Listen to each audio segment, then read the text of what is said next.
They just spent, I think, 1.7 billion for the new constellation. So if we only need $150 million to have a full network, with a reduced capacity of them, but still, if you compare it to them, they need 1.7 billion. They have to serve the investment. We can serve this investment with much lower cost. So that's one point about us versus the existing solution. The other one, as I mentioned down there, we less rigid. We are the new space company. If you want to do business with us, it's easier. We are available. We don't have like fixed package that you have to align with. We can be flexible for any use case which comes. So I think that's another good point for our network. What I can do is, if you have any question on that, any question at all before I continue? I have one. Please.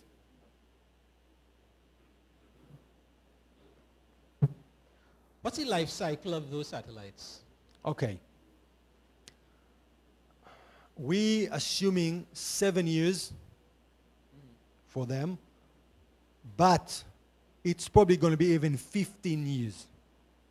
However, and one of the advantages of the nanosatellite network is we can replace, and we will replace, because there is always new technology. Remember, the satellite, the geostationary satellite you have today being launched probably a few years ago, 10. So it means they've been planned 15 years ago. We're talking about 2003. Do you understand? Technology of 2003 is actually serving us now. Nanosatellite, from fund to operational, you're talking about 1.5 years. It's extremely short, is blink in terms of satellite industry. So whenever we have new things, for example, new things people are talking about is the inter-satellite laser connectivity. Actually, there is already technologies that have been improved, and we're gonna, with some, in the near future, we'll try to see if that's viable for us as well. Then you can transfer hundreds and thousands of megabits per second with a very small link, with very small energy. So the technology is evolving, and we can replace the satellite. Now, even if if a network costs 150 million, we replace every 7 years, you see that every year the CapEx expenditure is around $20 to $30 million, which obviously is a very low income comparing to hundreds of $millions of revenue for companies on our side and our business. Mm-hmm. Any other questions? Yeah. You took the power of the beam power? Let him use your mic. What? Let him use your mic to make the question. Good morning. Can you say what is your EIRPS power over Guyana? Yeah. Take it. First, it's not over Ghana, is what we have on the satellite, okay? I don't know the answer. I don't know exactly what do we have, what our strengths. What I know is the link budget derived from that, okay? And the link budget is that the terminal you saw with the 8 centimeter patch antenna with between 0.5 watt and 2 watt transmitter, which is similar to a cell phone. You know, this one is also up to 2 watt, okay? We'll be able to go up to 100 kilobit per second up transmission. Also, receive can be also 100, but this is because of the satellite, our setting of the satellite. So 100 kilobit per second up for 2 watt, 8 centimeter patch antenna. That's the translation of your question.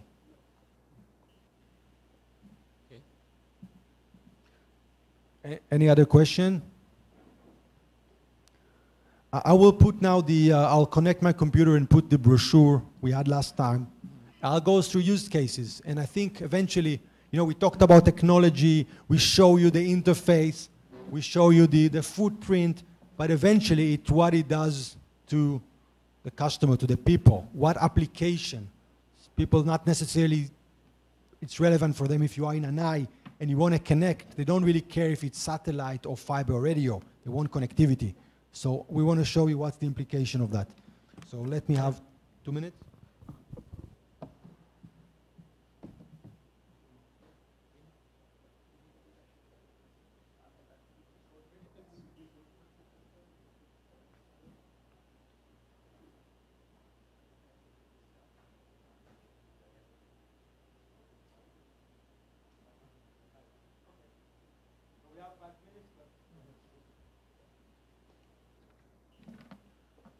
Yes, our next presentation needs to be set up for 10:30, and there is a short break in between, so we only have a couple minutes.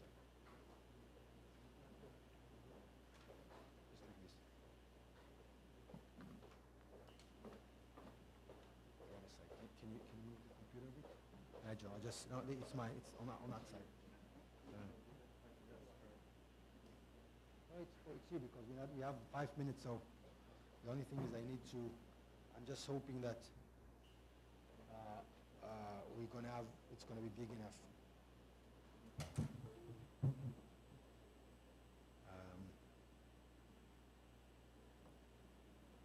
Just gonna increase the asset tracking.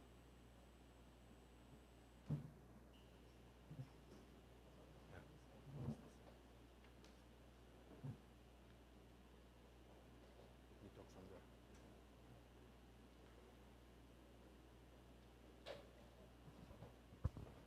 So we put here few applications of asset tracking.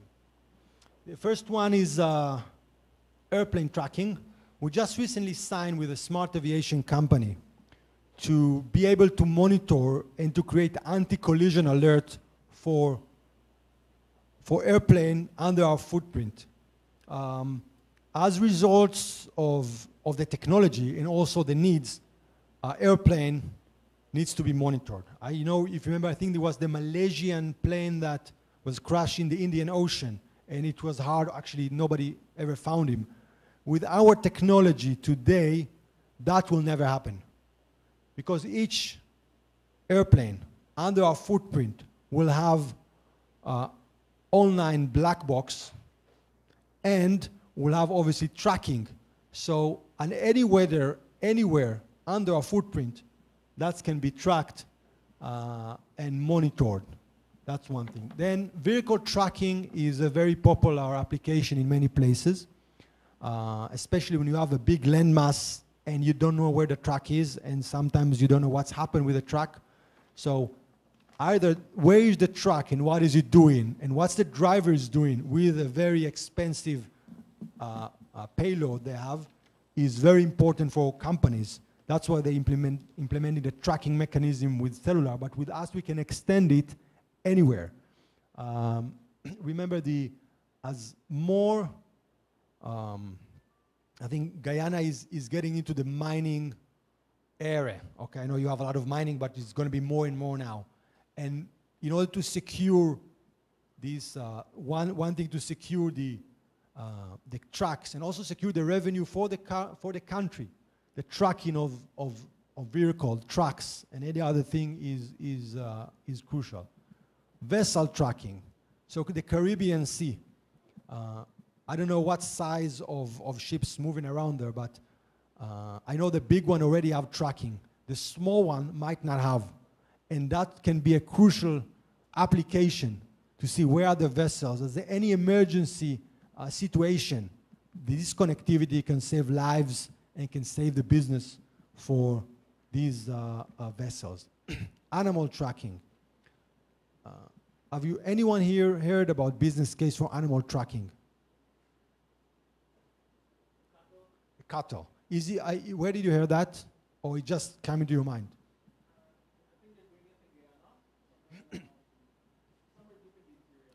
Okay. So yes, these two type of what we saw. I mean, whatever I tell you come from the customers, from the potential customer that talk to us about the business case. One thing is the cattle tracking. A cattle is an asset, can cost $few hundreds of US dollars per cattle.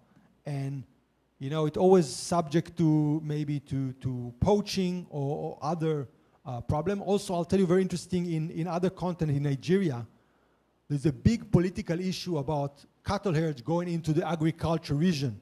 And they started riots and started a lot of unrest because of the conflict between the people that have the lands that own the crop to the one with the herds. So that's when the government wants to monitor that, and we've been approached for that type of business. It's not always smart to have the small terminal on the cow, but it might be smart to have it backhaul back in a very simple way. So both options are viable. The second thing is the wildlife tracking.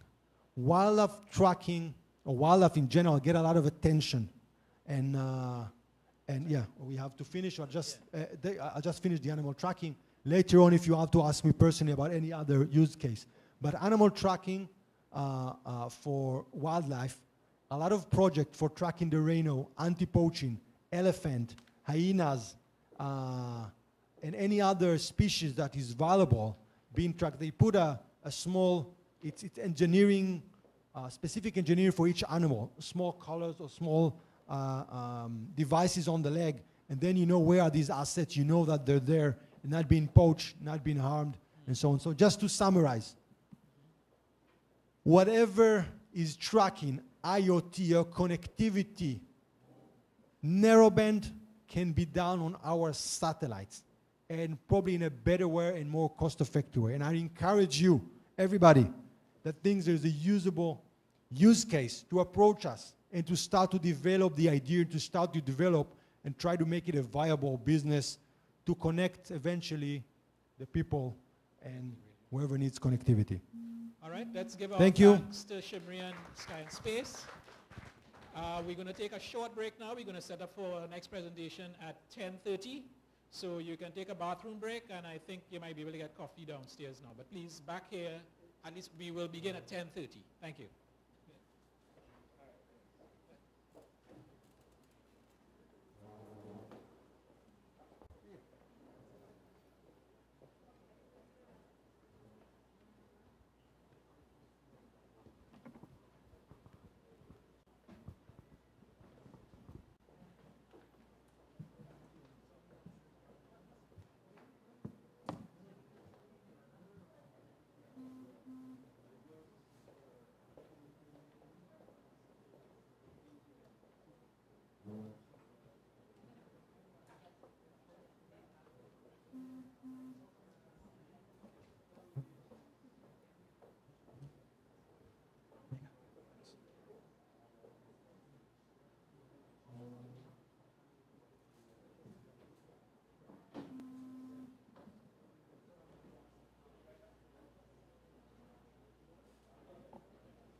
Okay, folks, we are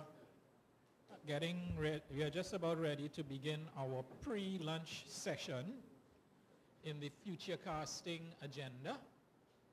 And in this session, which will go till lunch, by the way, lunch is scheduled for 12:15 in the cafeteria downstairs. In this session, we'll have 3 presentations. And we'll be hearing from Mr. Leslie Leefook of INCUS, Mr. Theo Boomsma of Foundation Suriname, and Mr. Eldon Marks from Verizon 75 Solutions. Now remember, our whole agenda is looking at state-of-the-art and emerging technologies, innovative and revenue-generating applications for state-of-the-art and emerging technologies, how they are being used, and possibly to generate some thoughts in your own minds about how they might be able to profitably be applied in Guyana. And the session today is just a part of the whole CTU ICT Roadshow, the Caribbean ICT Roadshow, for which I must remember to thank our sponsors, our premium, a slate of activities that have been taking place this week, sponsored by our premium sponsor is Digicel, and other sponsors, Crimson Logic, the Latin American and Caribbean Internet Registry, that's LACNIC, the American Registry for Internet Numbers, ARIN, the Internet Society, often called ISOC, and RSC International, who will be very much involved with the program tomorrow, which is the Youth Fair. So as we move on now into this particular session, we will begin with a look at data analytics. And the speaker is Mr. Leslie Leefook, and he is the Director of Analytics and Automation with INCUS Services, a group out of Trinidad and Tobago. And I'll leave him to tell you more about it. But let me ask you please to welcome Mr. Leslie Leefook to introduce the data analytics segment.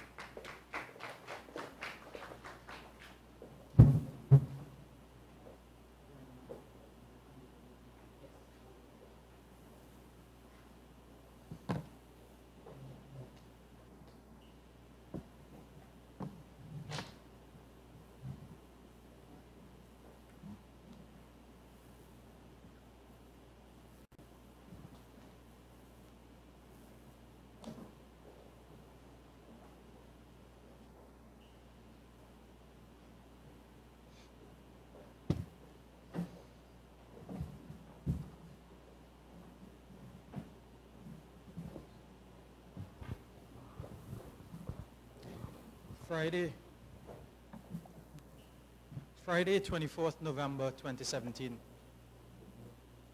This marks an incredible day. A day that will be recorded in the history books. A day that I will always remember. Does anyone know why?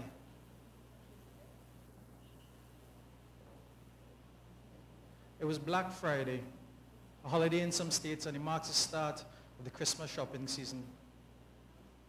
But for one man, this was no ordinary Black Friday.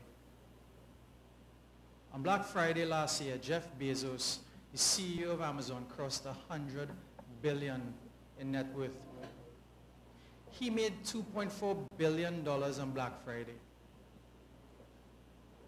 To put that into perspective, he personally made 2/3 the annual GDP of Guyana in one day.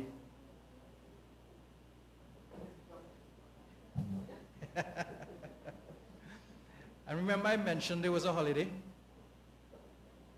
He did this without going to work, without leaving home, without even getting out his pajamas. Now, if you keep an eye on tech news, there's been more and more articles highlighting Amazon's initiatives like renewable energy, family shelters, hurricane relief, and many other charitable activities. These all suggest Amazon is taking a strong position on social responsibility. And Amazon is known for its relentless focus on serving customers, even at the expense of near-term profits. Isn't that the agenda many organizations, especially governments, struggle with today? Haven't social programs always come at the expense to taxpayers, to the state, or to someone else? But at Amazon, they maintain a long-term view which is socially responsible, profitable, and sustainable. So the question is, how can we improve our customers' experience and improve bottom line at the same time? In the case of governments, how can we improve the lives of our citizens and generate new revenue streams at the same time? While it sounds like posing ends at the scale, Amazon is doing it using big data. What if we use big data? My name is Leslie Lefouk, and I'm a Caribbean leader in analytics, and I'm a data millionaire. I'm not greedy, but that's my number. And when I get to that number, I'll retire. Today, my job is to convince you all to join ranks and become data millionaires as well.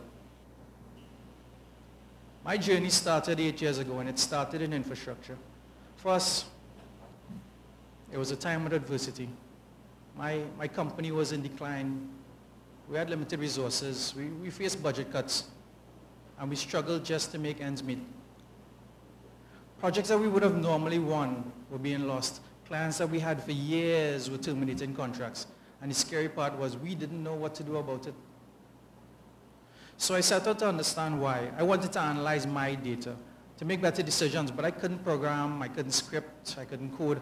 I wanted the ability to look around corners, to predict the future, but I couldn't even make sense of the past. I spent weeks banging away at it, and I wasn't making much progress. Eventually, a light went on in my head, and I did what anyone needing to answer complicated questions does. I Googled it. So I stumbled across a Gartner report which highlighted a market leader for business intelligence. I did some more research and eventually landed up on YouTube. That day I saw a video that changed my life. I saw a guy analyzing sales data by double-clicking, by dragging and dropping. He was answering questions that were similar to mine without any code. So I downloaded a trial and I threw some of my data at it. Now at the time, I had a preconception that analytics was difficult, that there was a huge learning curve. But this tool, it was amazing. It was easy, intuitive. I was zipping through the last 5 years of data, and quickly I discovered why I was losing business. It was cloud. We were no longer competing with the Macy's and the Comnets of the region. We were competing with Microsoft, Google, and Amazon. And just for the record, I'm not the guy in blue. We were competing on a global level and didn't know it yet. You see, technology companies are usually first to be disrupted by technology. But if you fast forward to today and you walk through any shopping mall in the world, you soon realize that we all need to compete on a global level. Isn't this the reality for us in the Caribbean? Amazon is making copious amounts of money. They're disrupting even the Walmarts of the world. Last Christmas, my family and I traveled to Canada. I took my kids to see their first white Christmas. And believe it or not, the thing that excited me the most wasn't the snow or Niagara Falls, but it's taking my 3 boys to see Toys R Us. I remember my first time there, and if you ask me what Christmas smells like, I'll tell you Toys R Us. So I know it's something they will never forget either. Sadly though, Toys R Us closed their doors a couple of weeks ago, and that was their last Christmas. There's a lesson here for those who are slow to evolve. disrupt or be disrupted. A lesson that hopefully we can learn at someone else's expense. So, what is big data? You've probably heard lots of definitions. You've probably heard about the 3 V's of big data: variety, velocity, volume. I was at a conference a couple of months ago and someone told me there are now 5 V's. Last week I was reading an article and they said now there are 8 V's. So even the definition of big data is getting bigger and bigger. I'd like to talk about the 3 whys. Why does big data present such an opportunity? We all know big data can be used to generate revenue, to make better decisions, and generally to make people's lives better. But at the same time, why does big data present such a threat? It threatens to disrupt us. It threatens to disrupt our businesses, to make us redundant, and some think replace us.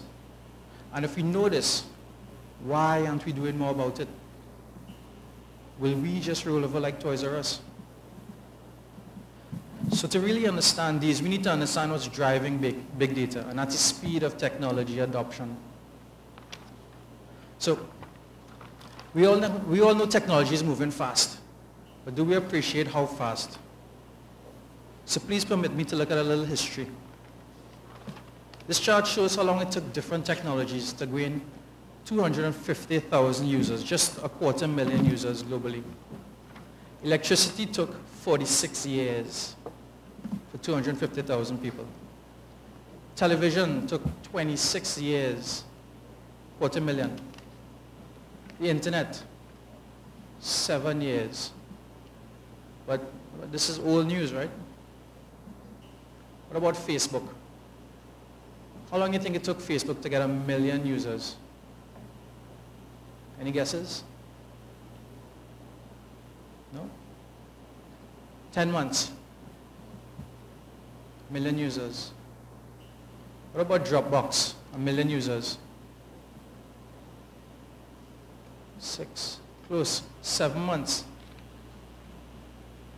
How about Instagram? 3? Yeah, 2.5 months. Anybody ever hear about Path?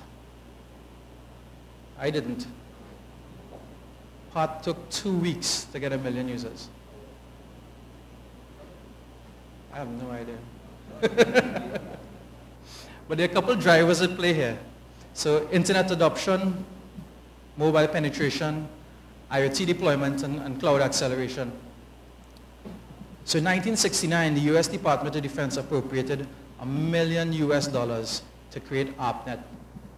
It allowed 4 universities to connect. This was the first time 2 computers, 2 machines were talking to each other. And this was the birth of the internet. If we fast forward 50 years, and today, there's more than 50% of the world's population online. That's 3.8 billion users. In 1992, the first true smartphone was created. Anybody ever seen one of these? This was the IBM Simon Personal Communicator, and it was even touchscreen. 25 years later, there are more than 3.5 billion mobile users. IoT. IoT was first coined by Procter & Gamble in 1996. Anyone knows what Procter & Gamble makes? Soap, toothpaste, yeah. In 2008, the number of connected things exceeded the number of connected people on the planet. Today, there are 8.4 billion IoT devices. We only have 7.6 billion people. I met the head of global analytics at Procter & Gamble. They just released their first connected toothbrush. They say their connected toothbrush will help you understand which tooth to focus on. My point is, everything on the planet will generate data someday. Cloud was first coined by compact computers. I'm not seeing many compact users in this room.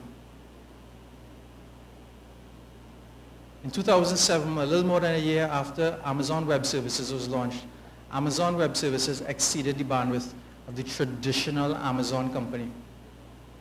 This year, public cloud is worth $246 billion. If we set aside oil, that's the GDP of Guyana for the next 75 years. So the next time someone mentions that big data and they tell you 90% of the data was created in the last 2 years, you understand why. These are defining times for CIOs and CTOs. We were typically responsible for keeping the lights on, for contributing to profitability through cost savings.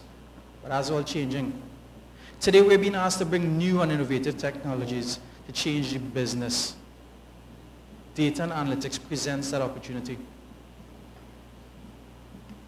There are many ways, but I'll just touch on 3. I'll even give you some examples of how it's been done right here in the Caribbean. Now, there are 2 clear leading technology countries in the Caribbean. Anyone care to venture a guess as to which countries? Guyana? 2 leading technology countries in the Caribbean. Which? Certainly not Trinidad. Jamaica and Bahamas. My question is, do you think there's a relationship between their data strategies, their technology strategies, and the health of their economies? I think there is. My colleagues in Jamaica, they're working on a national identification system, commonly known as NIDS. The system will be a secure national database for all its citizens housing biographic, biometric, and demographic information. It will provide a single unique identification number for each citizen to access both public and private sector services. This multi-agency collaboration will streamline and eliminate duplication of effort. It will save Jamaica money. But more than that, it will lay the foundation for a digital ecosystem for not only operational efficiency, but it will improve the lives of the citizens. It also facilitates growth and development of commerce, economic activity, as doing business in Jamaica just gets easier. This project will bring me 3 million closer to my goal. I mentioned earlier that Procter & Gamble, they're manufacturers, and they're traditionally at the top of the supply chain. They sell goods and services through several distribution channels, which eventually get to the end customers like you and I. Retailers previously owned the relationship with the customers.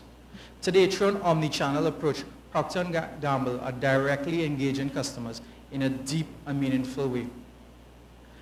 Consider this. In a single marketing campaign, Procter & Gamble are making 1 million customizations to have 1 million unique conversations. Conversations tailored in the most bespoke fashion. They're speaking to customers on an individual basis with the right message at the right time, in the right place in that customer's journey. Their efforts have been so successful that retailers like Walmart are now coming back to them for information on how to run campaigns. Now, this is new to me. I saw this quite recently, but does anybody recognize this? And I know the picture isn't great. Close. I'll give you a hint. Yeah. So Bahamas understands customer experience. I saw this on my first trip to Bahamas, and while flying there, I saw this departure card. On the departure card for Bahamas, they asked if I felt safe, if the country was clean, what I thought about the service and the attitudes outside the hotel. It made me feel like the Bahamas cares about me and they want my business. As a data person, I was impressed. As soon as I got off the plane, I was greeted by this pirate. I walked up to immigration, and there was a live band in immigration. Now, I traveled to many countries, but it's the first time I've seen people in an immigration line smiling and dancing. Separately, I'm working on a project with the Ministry of Finance in Bahamas, a project similar to that of the Ministry of Finance in Jamaica, which started a little before. Both projects were initiated by customs, but the project in Jamaica is quickly spread into other agencies like the Ministry of Finance and Border Control. I suspect the same will happen there as well. But both projects will reduce fraud, improve compliance, and increase revenue for the country, while also allow better policy to be drafted in the future. That project brought me 400,000 closer to my goal. These projects, however, are the exception and they're not the rule. And this is what today's environment looks like. The most, the many, and the few. Most people don't have business analytics because they think it's too hard or too costly and do absolutely nothing about it. These organizations are the greatest risk. Many spend more than 80% of their time trying to create Excel reports and less than 20% of their time analyzing the results. They focus on the how-tos, how to do a VLOOKUP, how to do a pivot, and not the whys. Why is my business failing? They do this over and over every single month and get trapped in what I like to call Excel hell.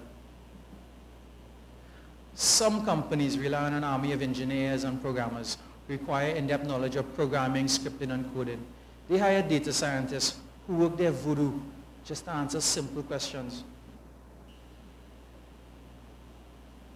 But is there another way? How about data literacy? How about giving everyone the ability to see and understand data? I heard the CEO of Cisco speaking, and he's enabled everybody at all levels in Cisco with a simple tool that would allow them to analyze data. He said if he uses data once a day to make a better decision, and the two people below him use data once a day, and so on and so forth, by the end of the year, they make 1 million better decisions than their nearest competitor. Isn't that a big idea for our society? So just a note on some trivia. Who said this? So we have prizes. Anybody? This was Thomas Watson, president of IBM, 1943. And Watson just didn't see it. Computing wasn't accessible to everyday people. This was way before the age of computer literacy. And with good reason. Computing was complicated as data is today. But you know what changed?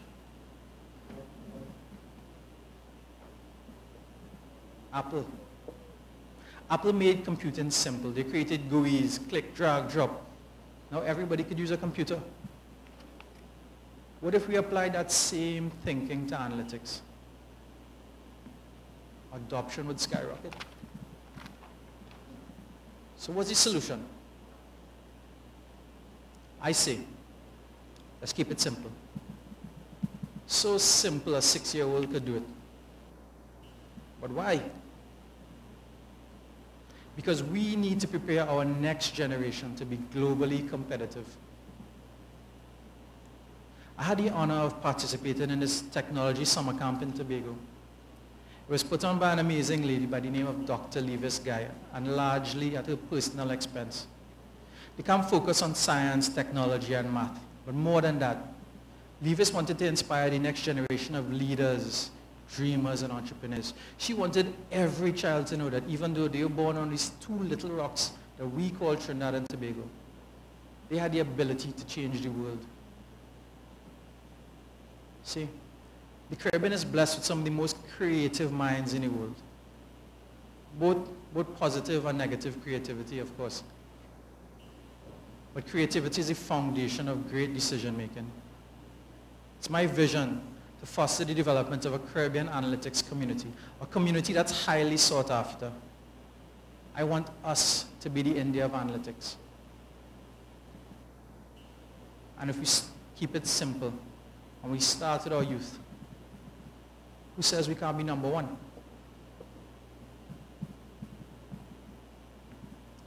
We've produced some of the greatest leaders, people that have shaped the world, people that have redefined the arts, sport, business, beauty, and someday technology. This is a room of trailblazers, a room of leaders, all with the ability to affect change. We live in an age of artificial intelligence, robotic process automation, and machine learning. where we've already built the tools, and the tools are now building us. And for the first time, we have the ability to overcome our human limitations. And it's our responsibility to positively and exponentially impact more people. My name is Leslie Lifuk, and I'm a millionaire. But I belong to a new generation of millionaires, one that doesn't measure success with money. We measure success by the number of lives that we positively affect, the number of people we touch. This is my number. What's yours? Thank you.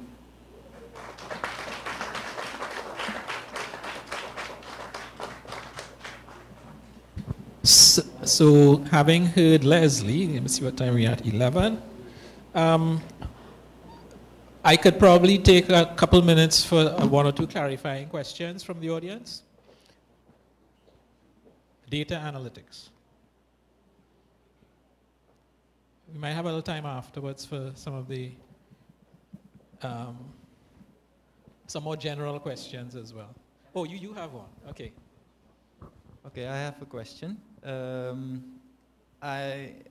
Knowing that most of data currently belongs to big tech, the big tech, Facebooks and Googles, what do you see as a way to mitigate or counter that, and how, as a Caribbean island, are we going to do that?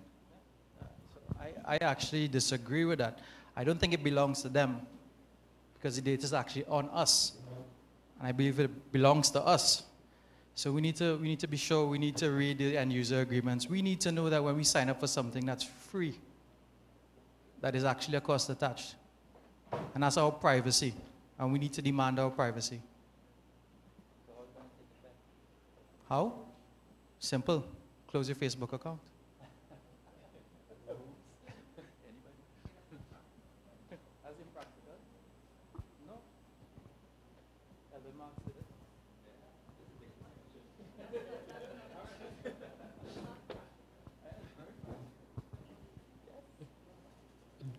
Don't go yet.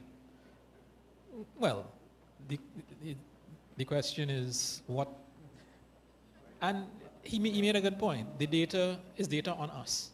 In addition to which, the data on Google and so on, sometimes we put it there, right? And maybe it also isn't specifically focused to the questions we have to answer today, right?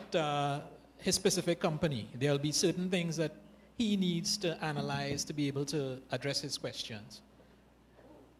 Some might be general in terms of the market, but there might be some more specific things that we'll only know when we do the analysis for. So maybe it's a question of us getting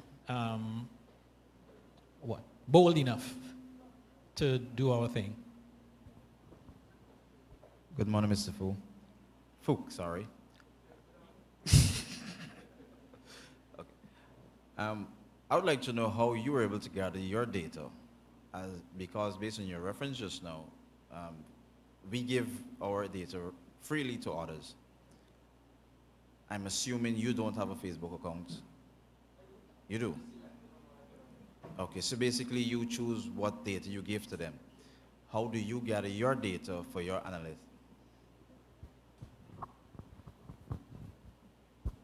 So the data I use within my firm is my own data, my firm's data, which is not very different from anybody else's companies. So your ERP systems, your CRM systems.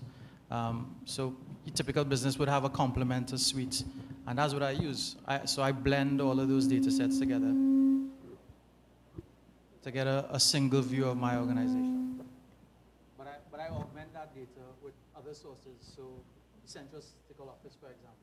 They have great data sets on population and gender and number of buildings. Yeah. So I would also augment with third-party data sets. What's a very big movement now is open data. And that's leading to a lot of positive change in terms of transparency with government. Jamaica, Trinidad, DR, and I think St. Lucia just formally set up their open data program. But open data is something you should demand. I'll give you an example. I was in Jamaica presenting on analytics, and I presented a data set which showed all of the government contracts awarded over the last 14 years in Jamaica. And how I found it, it was published. It was published data on the open data portal. But data by itself is not that meaningful, right? You need to be able to interpret it. And that's what I did. So I was home on a Friday night, I had nothing better to do, so I downloaded some data and I was analyzing. And for me, the analysis was pretty dull, it was pretty boring, but it was content that was relevant to Jamaica, so I presented it. And the moderator told me to take it down. She said they had government officials in the audience and I shouldn't show national spend. I shouldn't show contracts awarded, right? Because it's sensitive information, but as a citizen, you should know where your money is being spent. So I say demand for open data.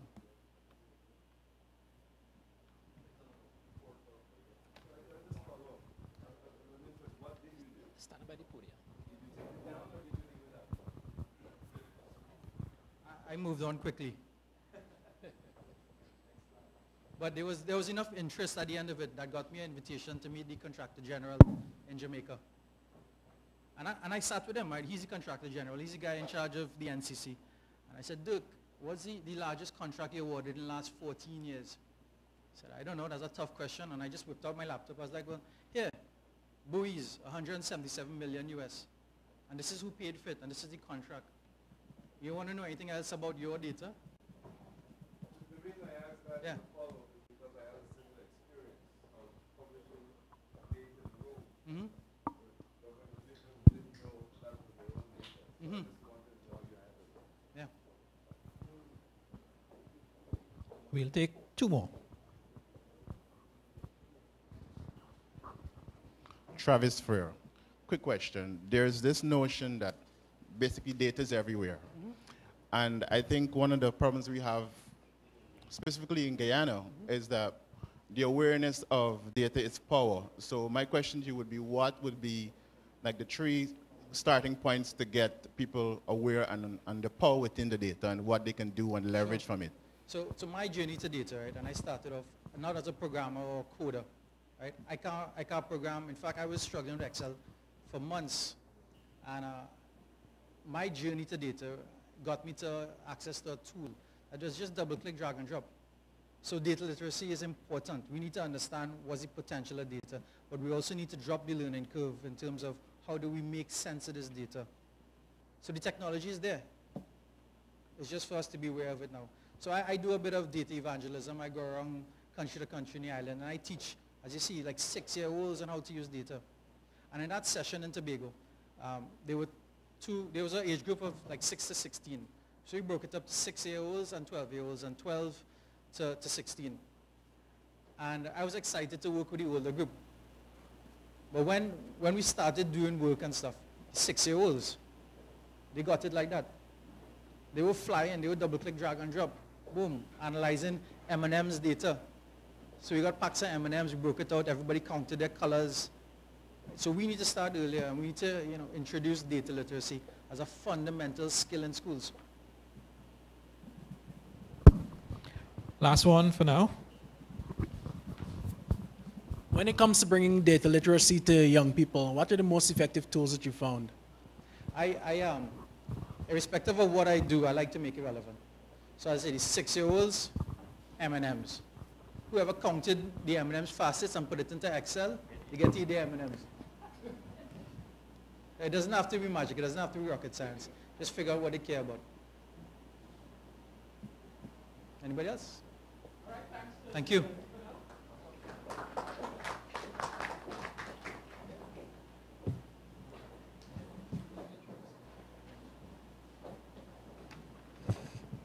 Yes, so we'll move on to learn something about the IoT and robotics and beyond. And our presenter is Mr. Theo Boomsma, who is the founder and chairman of IT Core Foundation in Suriname. And so please welcome Mr. Theo Boomsma to the podium. Thank you very much. Thanks to the CTU for having me here. Thank you for participating in my session. I will not give a high-tech explanation. I will try to demystify the whole concepts behind IoT and make it into normal human language. At least I will try. If I fail at it, just stick up your hand and warn me about it. I am, by schooling, I'm a mechanical engineering student. Try to get this right. Yes.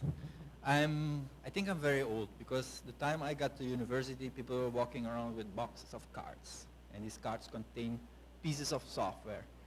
And we were laughing if one of these guys stumbled and all of his cards were all over the place because he had to resort his whole computer program again.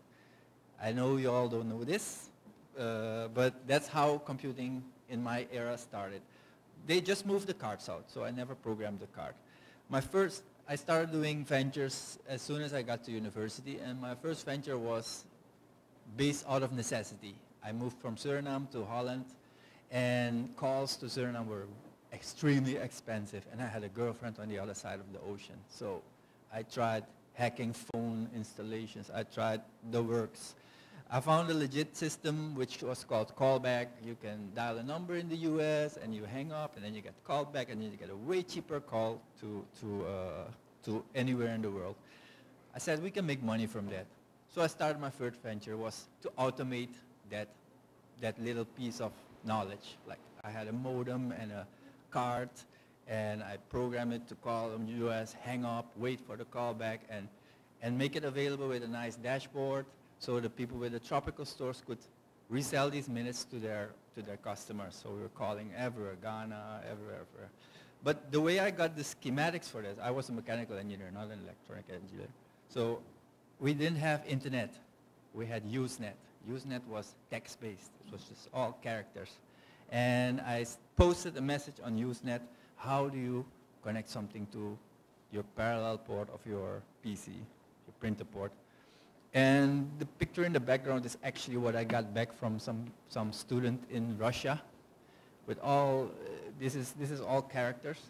It came through a text message and I built my first system like that. Later, when I finished my studies, I was on a train to, I think Munich, and I met up with a Siemens engineer. He just finished 12 months of travel through Africa. Siemens built at that time the emission sensors for car testing facilities. And there was something wrong. The sensors didn't perform in Africa, in the dry regions. So this guy had to travel all the cities in Africa to go and update firmware. He said the company wasn't happy. So what he had to install, am I echoing, was essentially a board they build a board in their sensor, in their machinery, they could call into, and they do their firmwares and their softwares remotely. This was something 1996 in that area, and it was actually the first IoT solution I encountered in my life. I didn't know it was IoT back then. It was some kind of handy stuff. Okay, now, what I do now, I call IT Core the Pirates of Caribbean Innovation. Why? We don't wait for nobody to give us okays. We just do. We think we should do an event, we do it. And we started 6 years ago. And actually, the consulting part of my life has completely diminished. So I'm doing this like almost full time.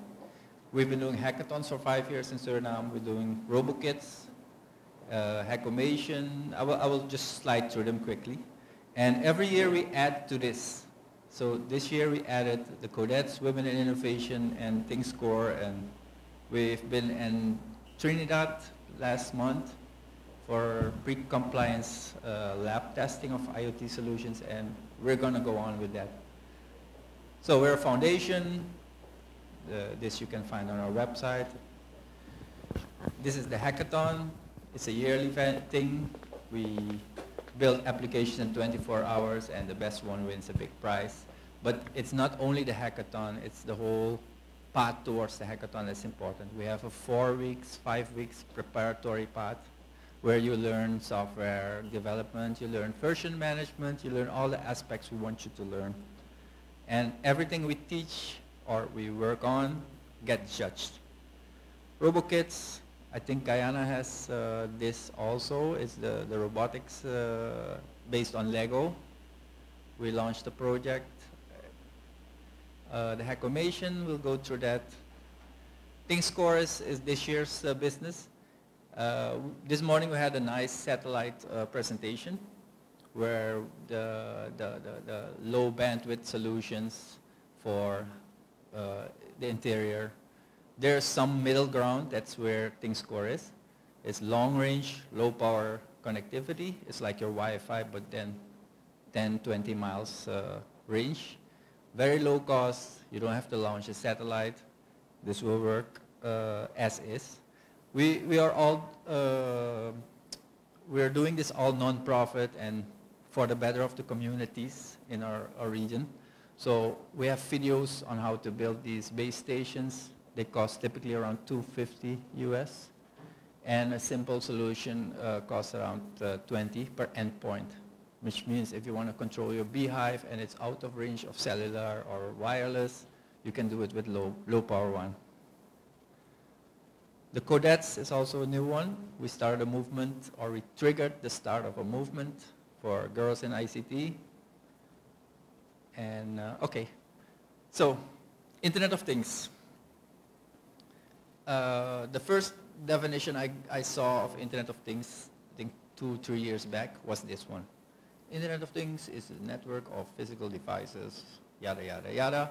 Comes down to connecting physical stuff, refrigerators, watches, everything, to the internet and to other pairs or services or the like. So that was the first definition. So what is the Internet of a thing? What is the thing is the basic block of an IoT infrastructure. Sorry. So the thing consists at least one sensor, at least something, and possibly an actuator. An actuator can be a light bulb that switches on. It can be even a little LED that starts to blink. It can be a beeper, anything. And this is actually connected to the internet, and then you have Internet of Things. Once you have more of these, you got things on the internet. So sometimes, most of the time, there is some smartness in these things, more than just, okay, sense and send the data. But most of the times it's just sense whatever you got, send it over. And then the big data people come in, the cloud services come in, and they create your experience online. They give you your health statistics. They tell you how much you should run this week, etc., etc. So one important asset to add to make data of these types of things valuable is the location. Where are you? Where is what you just measured? Because without that location, it's useless. But providers have smart ways to detect what your location is. Even if you don't have it, they can see where your broadband connection is coming from, so they can narrow it down to at least a 200-meter circle because you're on that Wi-Fi. Okay? So this is Internet of Things. Today, you already heard how many devices are on. And why does this happen? Because everybody suddenly started seeing the promise, the advantage of this. So now everything is smart, everything is connected, everything is interconnected. You have smart cities, you have smart highways that put the traffic lights on green when there's an ambulance supposed to pass through. Smart factories where you literally send your recipe to and it gets built for you. You get logistic change all working together, and all are coming to the cloud with their data.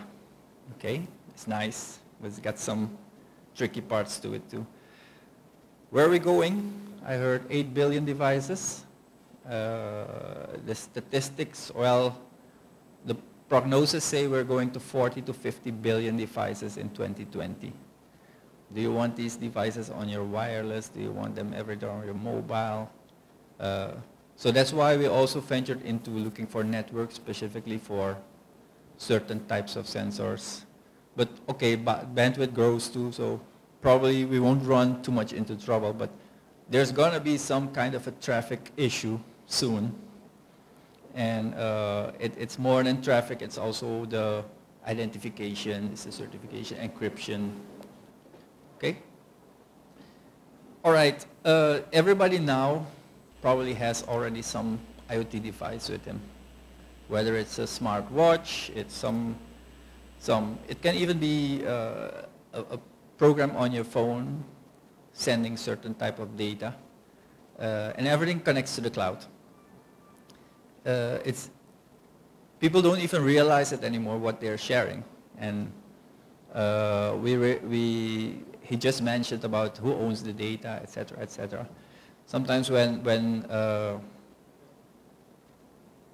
okay, so all of this data combined gives another party a huge knowledge of what you're doing, of where you're at, of what you're busy with.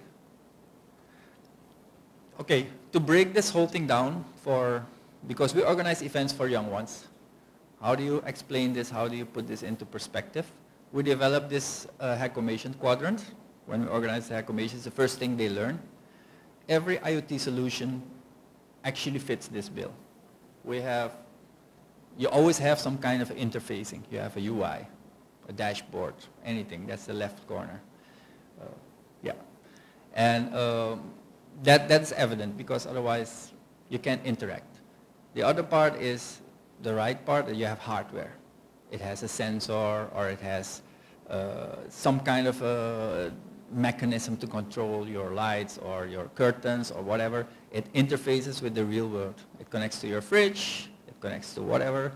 Then you're in the domain of IOs, controlling your serial ports, etc., technically speaking. Then there's the bottom left, which is the communication layer. IoT lives by the grace of communication. So you will have an API. People that program know that's an easy way to talk to a device programmatically. You will have sockets, you will have, these days you will even have blockchain. Let's say you build a solution to monitor CO levels of factories or the opposite in the forest. You want to certify that that transaction is built by that device and its transaction is not transferable or changeable. And then the last part is the control part, which is typically we have orchestrators, if this then that. If the water level drops too high, open the sluices or the opposite. So this is the base of our Hackomation challenge. We go through all the elements and we build a little prototype with the whole group and then we let them free to go and explore their own creativity. So the concept there is create something innovative, innovate an existing solution. We also test on the business models. So validate your idea. Is it really sellable? Is it as desirable as you think? So you have to build a business concept. I will walk through the Hackomation challenge soon with an example. And ultimately you have to pitch it and you have to build it. Last year's was renewable and sustainable living. Okay, the technology is you have to control something and send something over the internet. Basically that's it. And the multiplication of sensors becomes the system, but that's the basic building block of it. You can use any sensor, any software framework you want. And finally, the prototype must function for the judges to give you a scoring. Here's one of the teams. They didn't win. It was a girls' team, but they had a creative project which was really viable. And then we decided to upscale it because that's the next thing. You can't sell this. This is like a bunch of cables. Functionality-wise, it works. It's a farm solution, but you can't put this in a farm. So we decided to do upscaling, and the project was called Green Tubes. It was done by the Codettes. That's the team. Unfortunately, they aren't here to present for themselves, so I'll try to give them the best representation as possible. They were targeting farming, built a solution for sustainable farming, and these systems exist, of course. They are all over the world, but they are typically turnkey, high price. You have to pay a lot of investments for it, and you don't even have the guarantee of the market with it. So let's say you invest this money, and then suddenly you have so much tomatoes, and who's going to buy them from you? So, and our farmers in Suriname at least are very small, medium scale. We don't have the large scale. So you have to grow with them. You can't put like greenhouses, like miles of greenhouses for them. They simply won't invest, or they won't know what to do with it. So this is like the sweet middle ground they were targeting. Because like they said, traditional farming, family farming is dying out in our country. Farms just stay there. The kids don't want to do that. They all go for a job at the government, something in an air-conditioned room. It's not sexy anymore. So they targeted exactly that.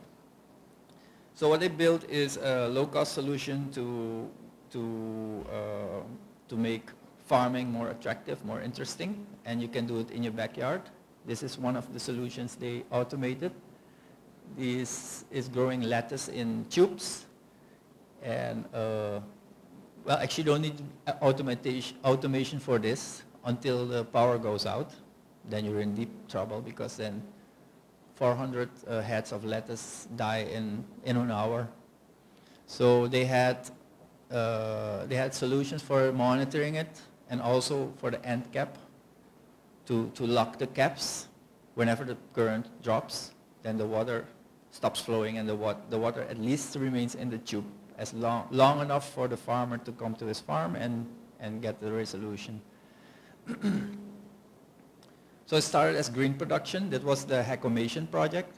But you see, this is a greenhouse. And the first question they got from the Minister of Agriculture, yeah, but it's nice, but how are we going to do 10 acres like this? And yeah, it's point taken. That's one of the biggest challenges with IoT, is how you're going to upscale it, how you're going to make it into a product that you can sell, that is stable enough, that is certified. We didn't care about that. We just built something nice because we thought, but now, we're moving into the next level. You want to get serious, you got to make a serious product which can work in the sun and rain, etc. So the infrastructure also became a little bit more involved, but it's actually a lot more of the same. It's not something new. It's all existing stuff. So we had to expand when you're doing farming, you can't pull the lines like 500 meters in the field just to take a measurement of moisture or whatever. You have to do that through wireless. So you will have a remote node which has to connect to the main node. So the measurements is the same, the software is the same, only your connectivity changes now, and your handling of it all. So they came up with this architecture. You have to have IoT concentrators, which is nothing more than like a router for your IoT messages. It can also be one of the VSATs or the mini-SATs we saw today. As long as it's get relayed to the cloud, and in the cloud you can connect to your account, and the account gives you exactly your data of your farm on the minute. Here's what they practically built. They built, for the tubes, they built like a sump, tank system, pump, feeding and detecting whether there's water coming through. It's on the top part. And then the end cap was an automatic lock. As soon as the power goes off, it closes the tube, and the water that's already in there, it might not be much, it might not be enough, but it sustains the system at least till the power comes back on. And they had a controller built, which was in a big box like this. I couldn't bring it this morning, but then they redesigned it into a smaller node. I brought that one.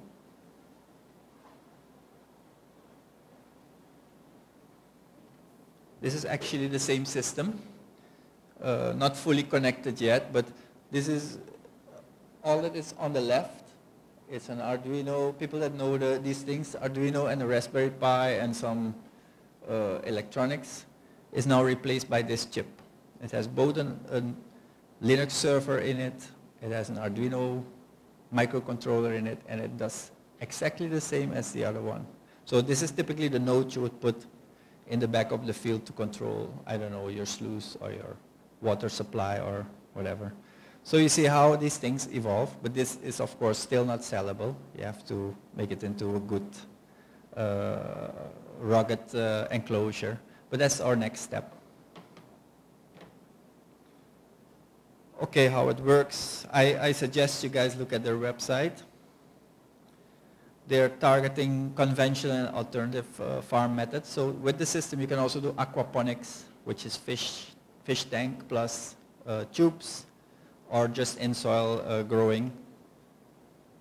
And of course, they had to make a business model around it. This is essential when you're going to do IoT. It's no use to build something for weeks on end and to come to the conclusion there's no market for it. So do this exercise always and validate it. Go to your market, ask them, hey, is this really relevant? Does that matter to you or not? Okay, because you don't want to make a waste of energy product. Okay, this is their milestones. Last month we were in Trinidad. We did the course on pre-compliance. We were very happy with that. Our devices were compliant.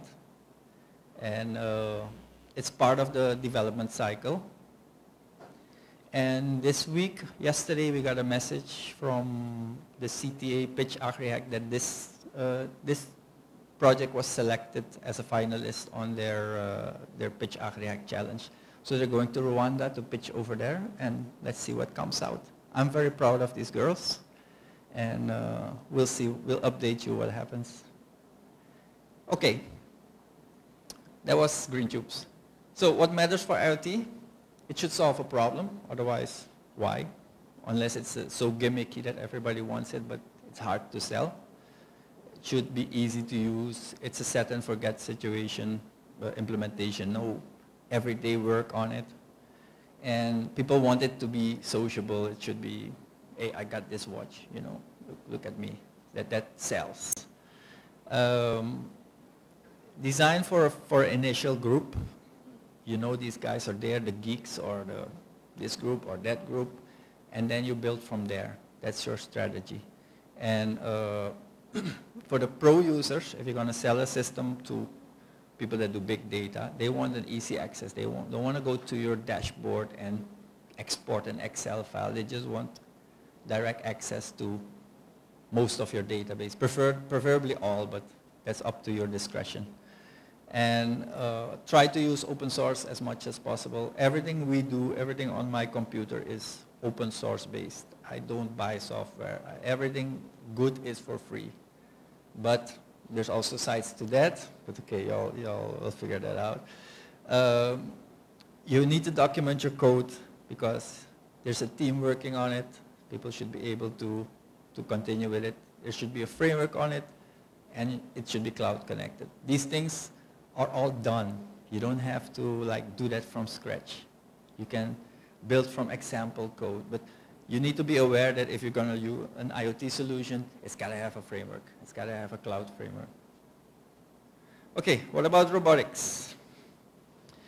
Robotics actually bring motion and locality to IoT. For the rest, it's all the same. The quadrant still applies, so this all is still the same. It may be called different. The dashboards is called HMI, which is called Human-Machine Interface. The communication is called a SCADA bus, but it's still just a kind of a protocol. The hardware might be more expensive, very expensive, robot arms, etc., etc. The control part is where the heavy lifting is done. Why? You see a robot there. You instead of just switching something on and off, this robot don't switch on and off. You have to tell him, move this arm this way, rotate that one that way. So there's some kind of a model involved, a model that describes just the robot. So that's called a kinematic matrix. So this matrix describes, based on every setting, exactly where this robot's going to be. I switch this one 30 degrees, that one here, I'll be there in space. Okay? Like a drone. A drone has a GPS. You tell him where to go. He will go to that GPS location. He will rotate that way. He will go on his side. It's the same. Autonomous car, same story. So the heavy lifting is done in the fourth quadrant, where the control is. You have kinematic, and then you have dynamic behaviors. You can't stop a car from 100 miles per hour to 0 in 1 second or a millisecond. Theoretically, you can do it, but the car will fly right through the building. Okay? So that's the dynamic behavior. You have to have models for that. So that's the complexity. You have to have robust controls. But the rest of the stuff is all the same. You also have an API to a robot. You also have your dashboard, HMI they call it. You also have your hardware control. So you have to control motors, you have to control switches, etc., etc. So the only thing is, typically these speak different languages, like I said. They talk G-code. So this fancy robot is not the one that built your Audi or your Mercedes, but it's the same concept. So you have to program it, you have to control it dynamically, because once it grabs onto something, it's a different robot. It's a robot plus a bag, or plus a box, or plus 10 kilos. Then the whole behavior of the robot changed. But the concept's still the same. I have this fancy robot with me. You expected something bigger probably.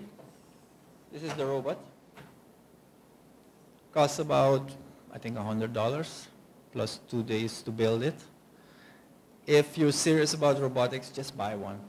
Start doing with sample code, because it's the same concepts that Audi and Mercedes, and this is a 6-axis robot. It does all the movements, everything that the big robots do. It'll get you ahead with robotics. Playful, without the cost. The nice thing is the robot speaks G-code. G-code is something like go there, and then go there, and then go there. It's like a sequence of steps to do. And this G-code you can encapsulate in your satellite message.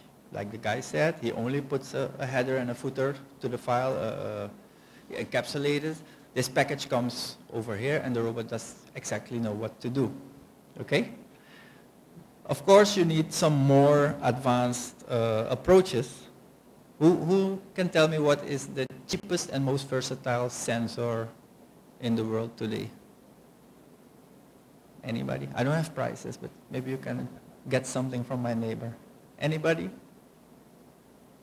I assure you everybody has one. It's your your camera. The moment I put a camera here on top of this thing, this robot becomes very smart. Let's say he has to pick up a red ball on this side. I have to program it where the red ball is. Okay, go there, pick it up. If I put a camera on it, the camera will scan based on find ball.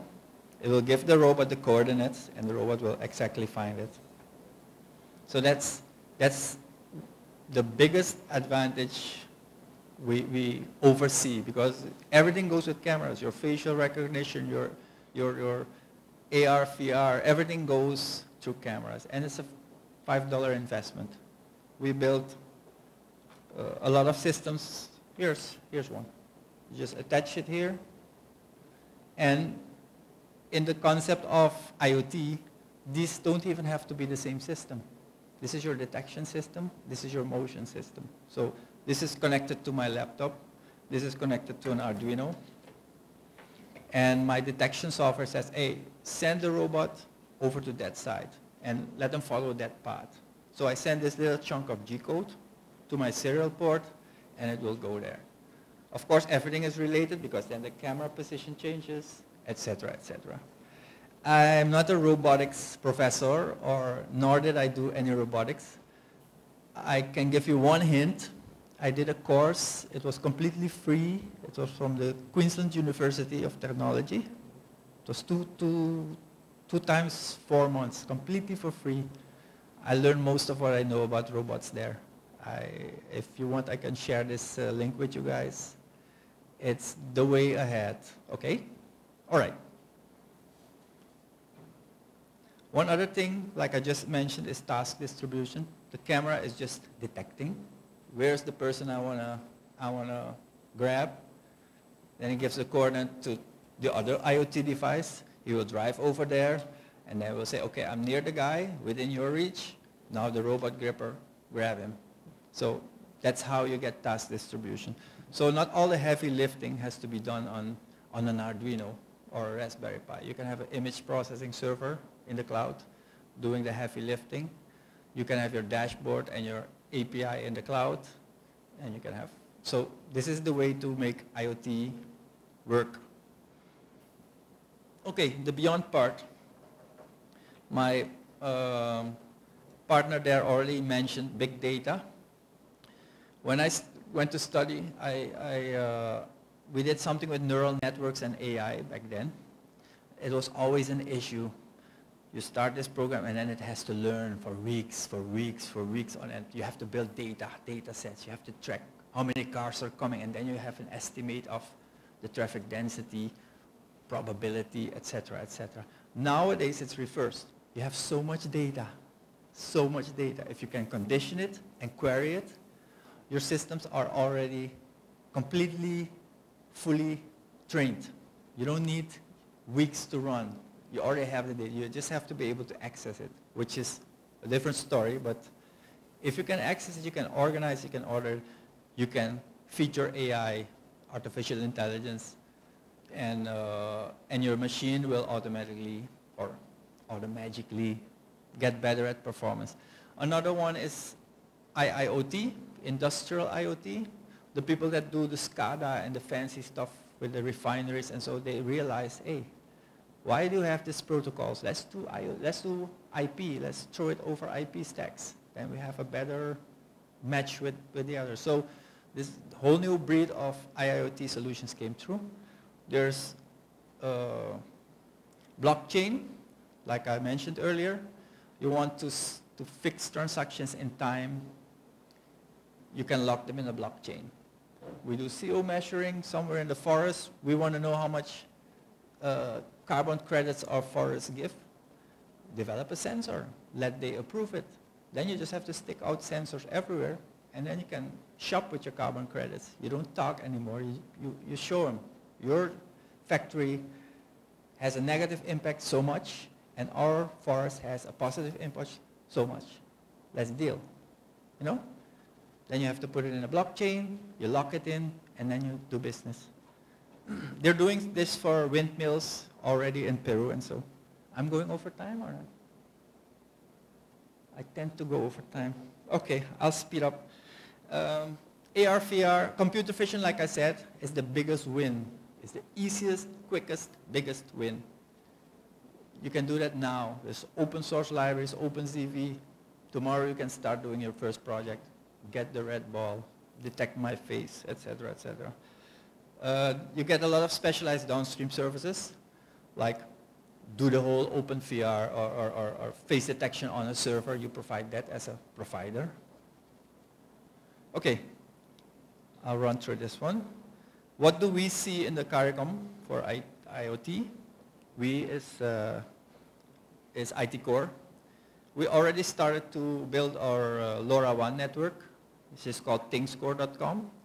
Completely open source, completely open. Anybody wants to start a LoRaWAN network here, provided you get your telecom authorities to support you, because it's a frequency you're using. We have the designs, we have the videos on the Codettes page, how to do it step by step. We are going to start to build practical solutions for smart city. Data collection, my big concern is, like I said, it's all owned by Google and the-like, not owned, but contained by them. How are we going to get leverage? And personally, I think I have a project called Blockchain. It's to counter Facebook. It's a protocol that gives you the ownership of your own feed. And if everybody starts adhering to something like that, like an open social feed, then nobody owns it but you. They want to do marketing with it? Fine, pay me. Give me a piece of the credits, you know? And if I don't give permission, you can't use it. I don't know if it's feasible, but what I came up with. We should start making real products and upscaling them. Not just nice prototype, but real things we can use. We're building pre-compliance testing facilities, at least in Suriname. I know Trinidad is busy.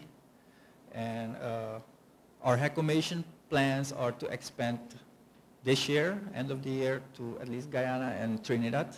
We're looking for people that are good of heart and have the energy to help us with that. We don't have the big logistics budgets, but anybody feel free to talk about it.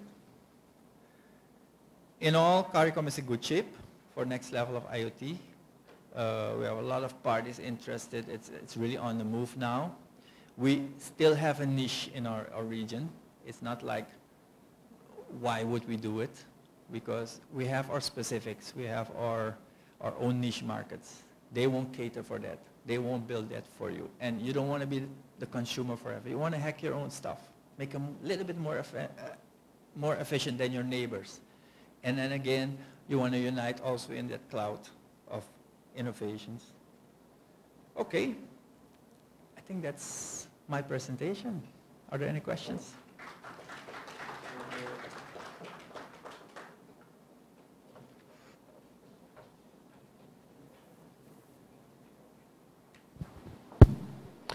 Thank you very much, Theo. So you see, we can begin doing our own stuff locally, and open source, you can start very low cost and scale up from there. Question? Is the HMI connected with the command line interface? Sorry, can you repeat again? Is the HMI connected to the command line interface? The HMI is typically what the big industries are using. No, I'm asking if it's connected to the command line interface. Potentially, yes. Yeah. Okay, we can do stuff. I found That's a very advanced question. Theo's. What are you studying?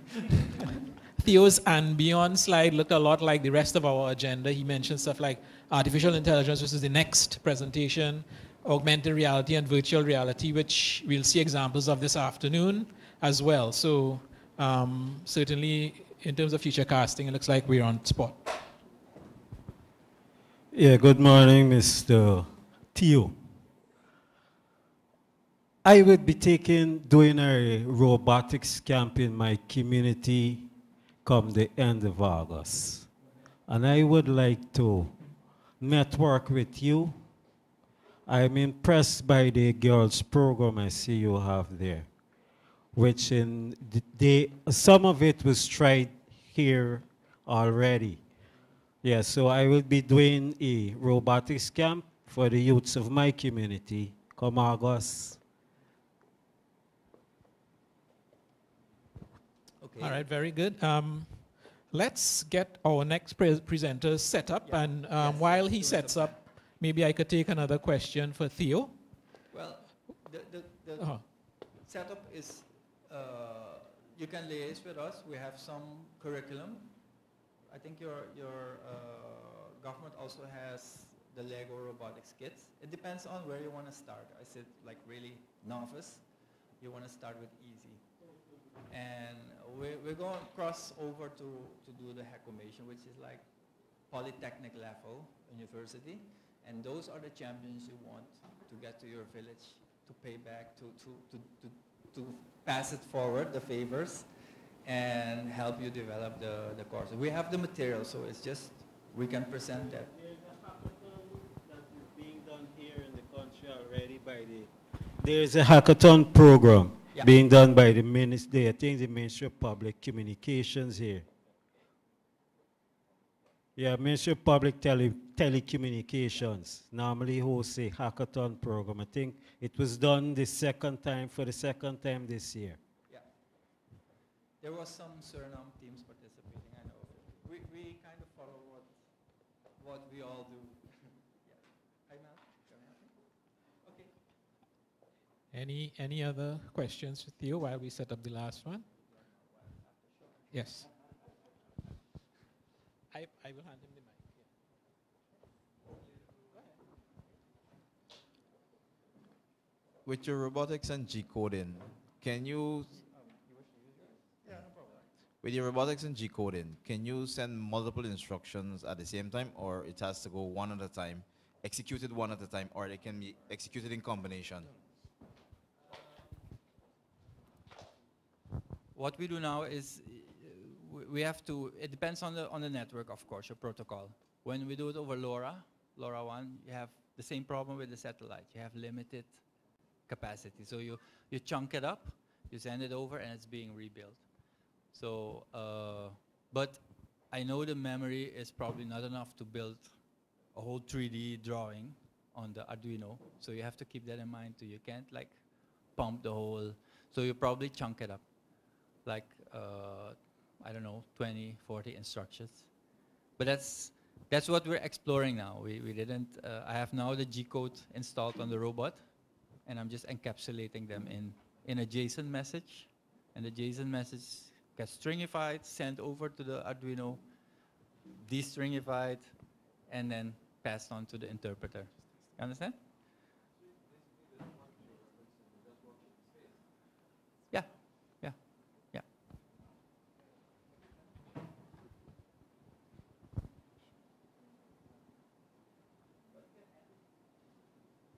Okay. I suppose you give the instruction you give to the robot would be like a set, would require a set of programs, a set of steps to be executed. You know, that sort of thing. You wanted to say something? Oh, you wanted to say something else? Oh, right. In terms of the contact information, we could just approach him after and get his contact information. Oh,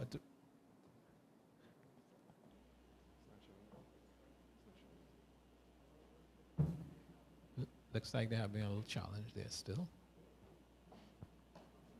So yeah, I was saying that Theo's presentation looked like the rest of our agenda. This afternoon we'll be seeing some animation demonstrations and the use of augmented reality in the coconut industry here in Guyana.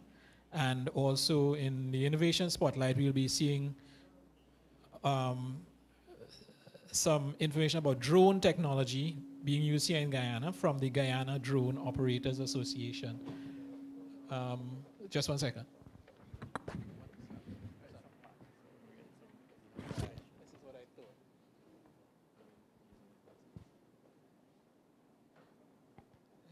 I know we always have challenges with Mac and PC type interfaces. So, yeah. But we are just setting up to hear from version 75 Solutions. And its CEO, Mr. Eldon Marks, would be making a presentation to us on artificial intelligence while they get the adapters they need to make the presentation appear from his laptop to our projection system, through our projection system.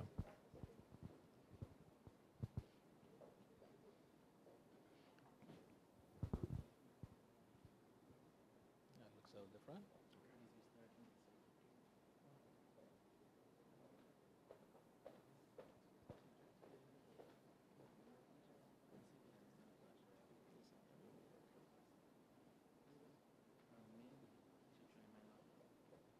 happened there?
Murphy's Law, I guess.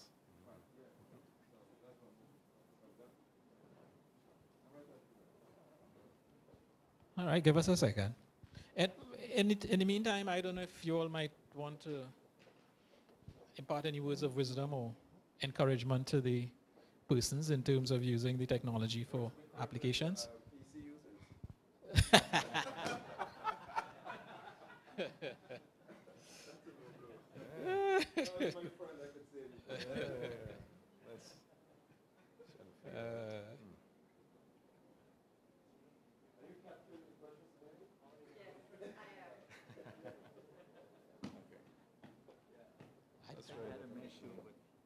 Okay, so they're apparently deciding to try a PC.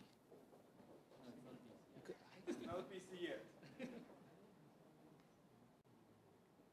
Okay. No one say anything. Yeah. All right. All right, thanks for bearing with us. Interesting title though.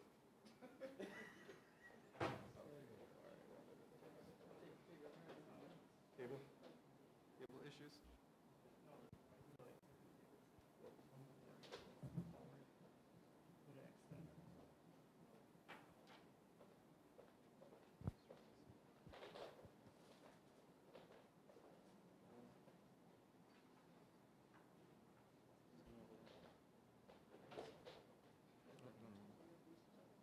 It's not the machine, it's...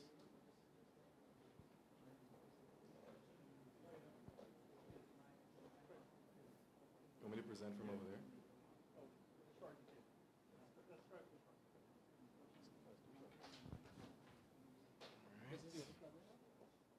Yes, the problem with the box.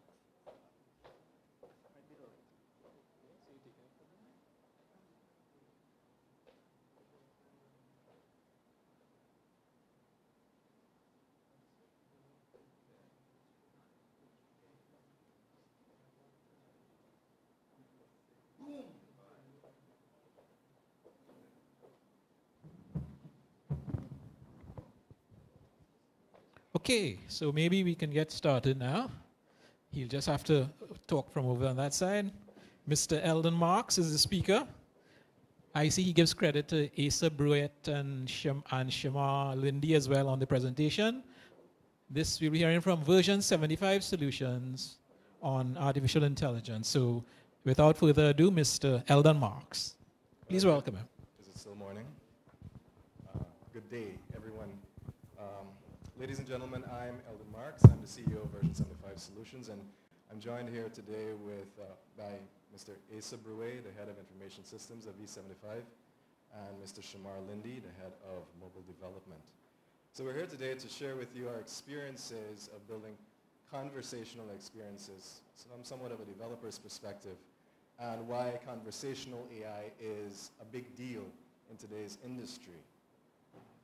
So a bit about the company. V75 is a social impact-led community disguised as a company, and we've built our fair share of websites, apps, enterprise information systems over the years. And recently we've been collaborating with Clink to add conversational AI to the list. So a little bit about Clink. Has anyone ever heard of this company or seen this logo before? Yeah? A couple people, okay, fine. But they're a really big deal. They are the industry leader when it comes to conversational AI for enterprise. And they're based in Ann Arbor, Michigan. And because of their technology and passion, they're one of the fastest growing AI companies in the US. And their AI technology effectively addresses those shortcomings with regards to building conversational, at least natural conversational experiences for enterprises. And they have a democratized platform so that any enterprise can pick up their platform and build their own custom conversational experiences. So I've been throwing around this term conversational AI quite a bit. How many of you have heard of this term before, conversational AI? Anyone? Again, it's a relatively new term. In the past couple of years, it's been popularized. And to give you some context, I'd like to take a few steps back, share some history to what brought us to this point where conversational AI is sort of bleeding edge and why it's a big deal. So about 40 years ago, the way that we interface with personal computers was through a keyboard and a command prompt, for instance. And that advanced to about 20 years ago, where we had GUIs, graphical user interfaces and keyboards, and then the mouse was added with a cursor, for instance, so we can click on virtual buttons and drag virtual windows around. About 15 years ago, we had handheld devices, PDAs, and the stylus came out, so that changed our mode of interaction with these devices. We were actually able to tap directly on the screen with these styluses. 10 years ago, and today we still experience this, I think in around 2007, Apple changed the industry with multi-touch interfaces with their iPhone, their introduction of the iPhone. So we had apps coming out, and we had multi-touch gestures. So the stylus was dead, and mobile devices took the forefront. And today and into tomorrow, you'll find that these devices now take the form of, a combination of speakers, directional microphones, and cloud-based connections. So in this particular case, no more keyboards, no more mice, even the GUIs are optional. So you can see that we made this obvious progression towards a more direct and natural means of interfacing with machines. All right? And what we can say based on this progression is that conversation is as natural as it gets. That is until we figure out a way to democratize neural implants so that we can just think and machines would just do. And one thing to consider in all of this, in terms of conversational interfaces, is that human beings, and this is a quote, a human is incapable of direct communication with a machine. In order for this to happen, devices and programs must be equipped with appropriate input-output. Let me just run that again. A human is incapable of direct communication with a machine. In order for this to happen, devices and programs must be equipped with appropriate input-output devices, together creating the user's interface. So it basically comes down to the technology within the user interface that delivers a believable and natural conversational experience. So there are a few approaches to be able to build a conversational experience into your software. Some are good, and others are, well, like Siri. I'm sorry, Siri's just, or Cortana. But there are open source technologies available, and we can build these experiences into our software, a conversational layer into our software right now. There are APIs that we can leverage as well. And these APIs, such as the APIs that Alexa provides, through those APIs we can build our own custom virtual personal assistants with these IoT devices like Alexa and Google Home. So let me just show you some of the work that we've been doing in that regard.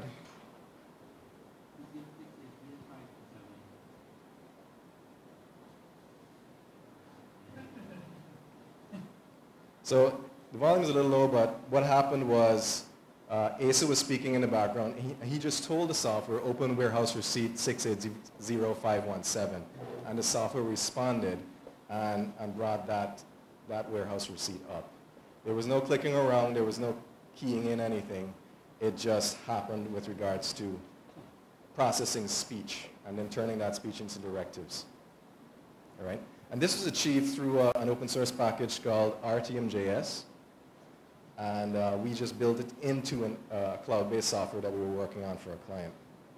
So the client was very excited about this, and he said, I want more. He's got his entire house decked out with Alexa, so he just yells from across the living room, turn on my lights, do this, do that. So he wanted to be able to say, how's my business doing today? So we developed this particular Alexa skill for him. Cargo was received on the 2nd of December 2017. On the Saturday, December 2nd, 2017, 0 o'clock GMT, a total of 4 warehouse receipts were received, which is 59 cubic feet or 611 volume weight of cargo. Right, and we were interfacing with software, so it's a simple Alexa skill that Asa whipped up. and we were able to do that. But there are limitations. So for the most part, these technologies that are available are rules-based, which means that if you say anything that is outside of what is programmed to understand, then it doesn't respond, or it doesn't respond as expected. So what this compounds is that, or what compounds the situation is that the speech to text, the classification of speech in itself can be garbled, which can translate something that you didn't actually say, and it would give a false directive as well. And then you'll get undesired responses. So here's another example of something like that happening. Alexa, ask Momentum how much cargo was received on December 8th, I'm not quite sure how to help you with that. Yeah, so even though I said exactly, even though I said exactly what Asa said a moment ago, apparently my voice doesn't project that well. I hope you can hear me. And she didn't understand exactly what I was saying. So the good thing is that not all of these approaches are created equal. There's some amazing work being done by Clink, which is why we mentioned them.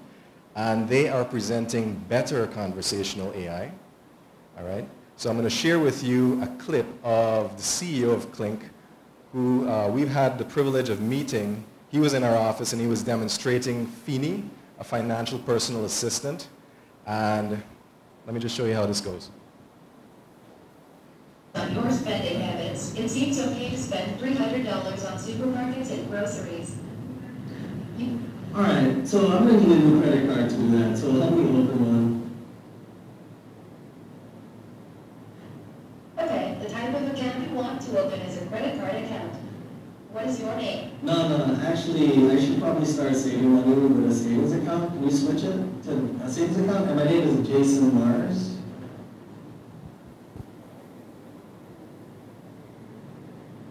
Okay, the type of account you want to open is a savings account, and your name is Jason Mars. What is your address? I live at 123 Elm Street in Guyana, and switch my last name to Smith. Let me confirm your open account request. I have the type of account you want to open to be a savings account, your name to be Jason Smith, and your address to be 123 Elm Street. So it's messy, it supports messy, unstructured language. What'd you think of that? It's as natural as it gets. It supports messy, unstructured language. And this is basically the direction that we want conversational experiences to go in. And by the way, they won Best of Show for Finovate 2016 with Fini. So the takeaway from this so far is that conversational AI is the new UI, especially with Clink's technology. A visual of this in terms of projections is that these virtual private assistants will be used more than apps come 2020. The diagram there is the diagram down below, the old version. We had web-based interfaces and we had apps that users would interface with, and then they would translate their directives through the cloud to a backend, and then the backend would process and return it. But the new model that we're looking at would have these VPAs, the virtual private assistants, sit between us, the human being, and these backend APIs and so forth. And they will provide a more natural interface with software, with data for us as we go forward. And it's really big with companies, customer service industries, for instance. So a business perspective on this, the AI market alone is projected to be worth over $300 billion by 2020. Enterprises are already investing heavily in AI integration. That's one of the reasons why Clink is such a rapidly growing company, because of their model, because of the fact that their platform works so well. They're being contacted by just about every single major organization, these enterprises that are serious about AI integration. They're hitting Clink up. And AI services are predicted to cannibalize at least 30% of revenues from market-leading companies by 2019. So what I'd like to share with you right now, with the help of my colleagues over here, is building some of the most advanced conversational AI with a platform for enterprises. So we've had the privilege of working with Clink's industry-ready, democratized platform that allows us to train their AI to deliver conversational experiences. And we've been helping them tailor that interface, particularly for developers, but again, for everyone else. What's my favorite one? So this particular video shows you what we've built with it. And it's a simple fuel range system. It's a virtual assistant that just gives information about fuel ranges. So have a look. What's my favorite one, Nick? Your fuel economy is excellent. You are currently averaging 31.4 miles per gallon. How much fuel do I have exactly? Your fuel tank is currently at 51% capacity with 23 gallons. Can I make it to school? It should be possible to cover 0.8 miles to get to University of Michigan, given your current economy average of 31.4 mpg. That's good. Can I make a drive to the Google HQ though? Unfortunately, Googleplex may be too far to travel with just the fuel you have currently. However, given your current economy average of 31.4 mpg, you should be able to make it with 2 full tanks. So what's the farthest I can go without refueling? At your current economy average of 31.4 mpg, you should be able to cover about 722 miles with the fuel you have, but that's cutting it close. All right, what do you think of that? So the question in your minds, I'm guessing, is, how does it work so well? And, well, much of it is trade secrets with the company. Well, what I can share with you is that it involves machine learning. But I won't describe this. I'll have Jason do it. So this is a clip from him at Finovate 2017 describing his technology.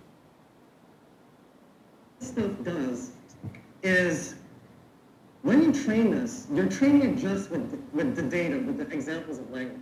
And then pathways will be exercised so that when you give it something new that's different than anything it's seen before, there's a good chance the right neural pathway will light up. So I talked about the model, the core tech, right? The difference, instead of knowing what the nouns are and what the rules are, and then being able to have a brain, a neural network that can recognize resemblances. So it feels like human in the room. You say something messy, it still understands.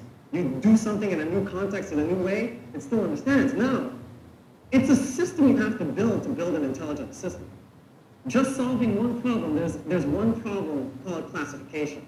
That's intent classification. When they talk about intents, they're essentially talking about you have an intent, and then you have 100 things you want to match, and if you diverge too much from that, you break. So because you're not using a neural network, etc.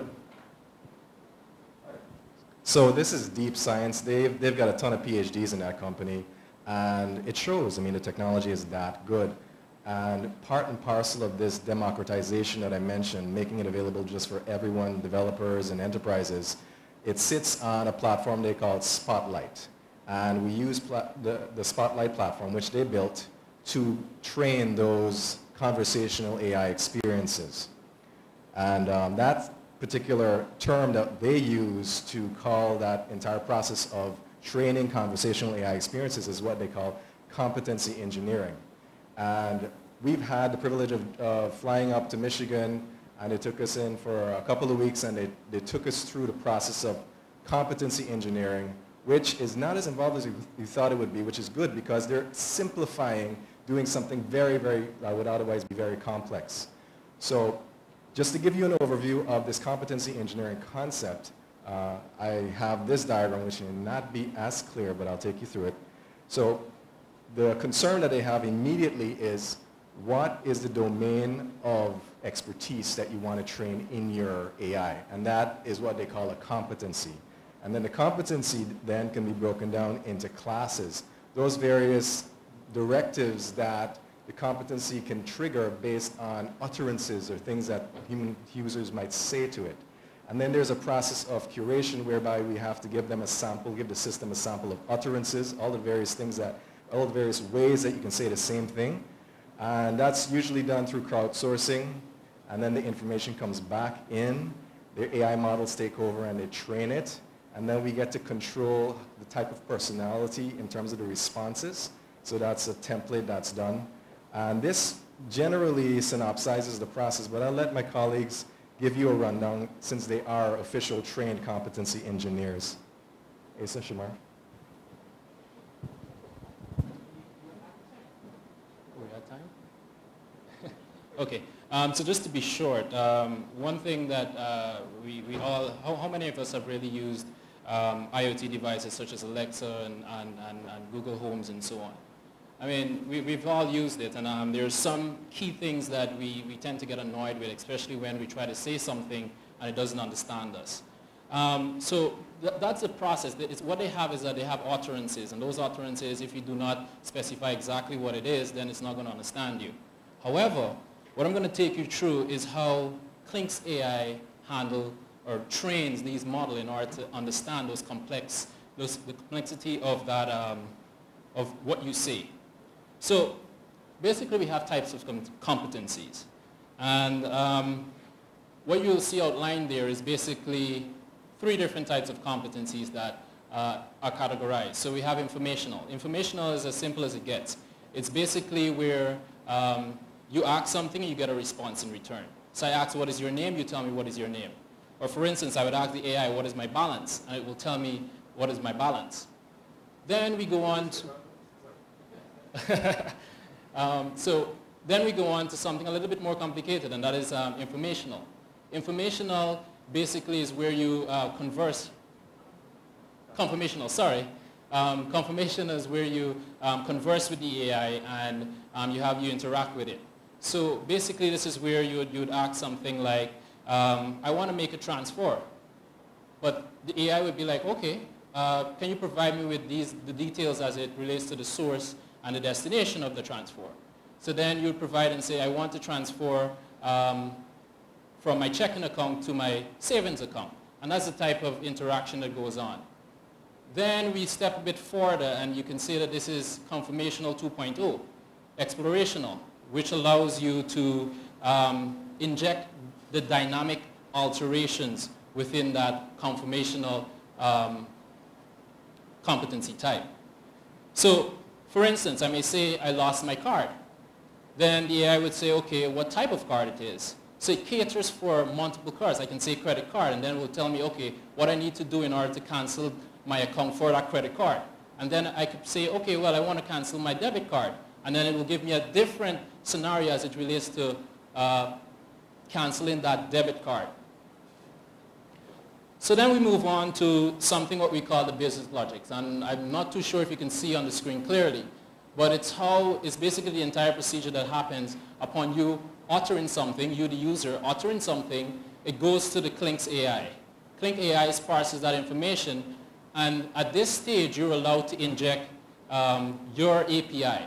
So you may have some logic in your backend that you want to be able to manipulate some data and structure the response in such a way that the Clinks AI will understand.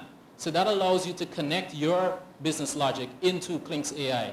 And then it goes back to the Clinks AI, and then it comes and gives you a speech response. So this response is spoken back to you. Basically, you might say turn on my lights, but then you want to do something else in between there, and that's where you can inject your logic in there. You may say, I want my vehicle to turn on the navigation for my vehicle, and then you'll be, okay, well, let me turn on the navigation for that vehicle, and let me send it back to Clinks saying, okay, well, it has been turned on. Tell the user it has been turned on. So what are some of the features that are allowed inside of Spotlight, which is Clinks' platform that they use to train the AI? And how this is done is through one of those features will be crowdsourcing. So this crowdsourcing utilizes Amazon's Mechanical Turk. So for instance, one of the challenges that we have had over the past couple years when these devices first came out was whereas it didn't understand certain dialects and so on. So basically, us in Guyana here, or the Caribbean at large, we would say something and it doesn't understand us because we have a different sentence construction and how we say certain things. So imagine being able to utilize crowdsourcing to be able to capture enough data so that you cater for not only one realm of things, but everyone at large. And what happens here is that you may send out something saying, okay, well, I have this speaker. What are the different ways I can describe this speaker? And what you do is you structure, as you will see on the right-hand side there, you structure your sentence in such a way saying, okay, well, this is what I'm talking about. Give me a description of how you would see this. And if I ask you everyone, let's say a sample set of 20 persons inside here, and I ask them to identify that speaker in some way or the other, you'll have a different approach to how you describe that speaker. And that's what the crowdsourcing does and allows you to do. So once you would have curated this data, then you're allowed to parse through it and train that model so that it is able to then recognize those different alterations within how you describe that speaker. And now I will hand you over to Shamar, which will carry you through a little bit more features as it relates to what the Spotlight offers. Okay, good day everyone. I'll be quick. So another feature that Spotlight offers is personalities. And as the name suggests, personalities allow you to provide different ways in which AI can respond to the user when they ask a question. So for example, this can be based on different demographics, different audiences, as well as different devices such as the Google Home or a smartphone. So one example of that would be, let's say, if you ask Google Home a question, it can only respond using text or speech. It can only talk back to you. Whereas on a mobile device, you can, for example, provide visual cues, let's say a chart or something, as well as speak back to the user. So that's a brief explanation of how personalities work.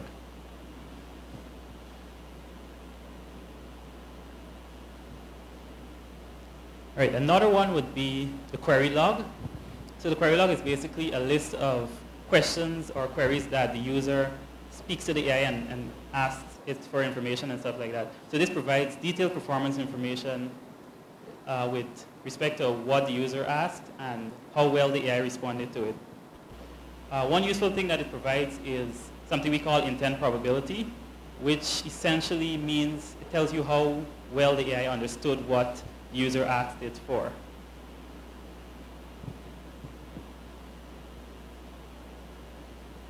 Another useful feature would have to be the state graph. This shows a visual representation of all the states that the AI supports, as well as the connections between different competencies that the AI has. So, for example, if, let's say the AI supports questions about fuel economy, and I ask, what's my fuel economy like? I can get a response to that and then immediately transition to ask, how can I improve it? And now what we have there is a link between the two queries where the context is maintained. So you don't have to explicitly mention fuel economy again. You can just say, how can I improve it? And then it will know that you're already talking about fuel economy. And that would be represented by a link in the state graph. And the last one I'll talk about is AI versions.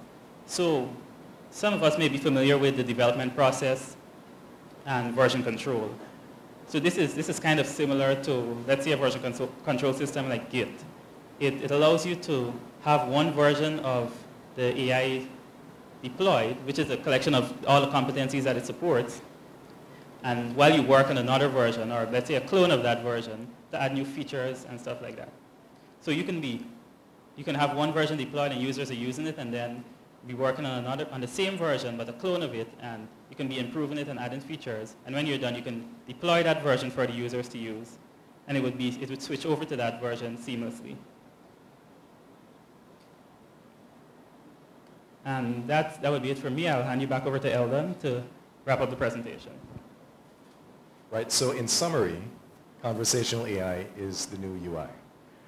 We'd like to also take this opportunity to thank you for being a great audience, and also mention that competency engineering is here in Guyana. We are just about ready to offer paid apprenticeships to train more competency engineers. So if you're interested in this particular field, see us after.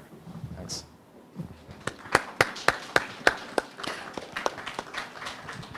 Thank you very much. Yeah, thank you very much, folks. The penultimate slide was talking about versions, so that made me think, so what is version 75? Well, well, the name itself, keep telling people, I wish I could tell you a wonderful story with regards to the deeper meaning of this company, the name itself, but it's just that everything else was taken. We had to get an alphanumeric name to maintain uniqueness, and it was arbitrary on that front. It sounds techy, and it has a nice flow to it, right? You'd agree? Yeah? And it makes for a good logo, see? Yes. Questions?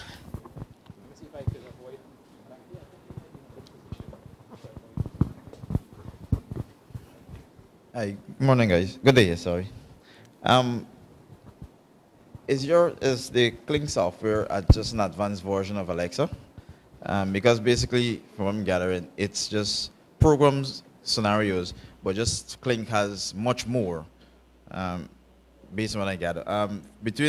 Pertaining to your car and the information they gather for the fuel, was that use of big data, or that is something gathered over time, and where is that data stored?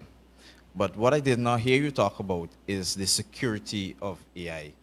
And I'm wondering, let's say, for instance, you want to transfer money from your saving to your checking account. That means you have to have some amount of security access to gain access to your bank account, make that transaction. That's what I'd like to know about. Okay, great. So there are three things. The first of which is with regards to comparing Clink's technology with Alexa. I would say that they're not necessarily in the same category. Alexa is an IoT device first, which just happens to have an API that you can build skills with. But the Clink platform itself dives deeper into AI models to make sure that it compensates for all of the inadequacies of this rules-based system, which Alexa happens to use in terms of building their experiences. So Clink's platform itself uses machine learning to be able to pick up on messy language as we often use to talk to one another, and it's able to compensate in that regard and still be able to carry out directives. Further to that, Clink's platform, you can actually build and link into IoT devices such as Alexa, such as Google Home, such as your mobile apps, etc. So it uses Alexa, and it just builds on top of that to make sure that the experience itself is more natural. To the second question with regards to the data itself, in terms of the fuel range example that you saw, what happened in the background, you might have seen, let's see if I can go back, you might have seen a video, or rather in the video, you might have seen this screen off to the left. Now that screen to the left shows the readout from the business logic end.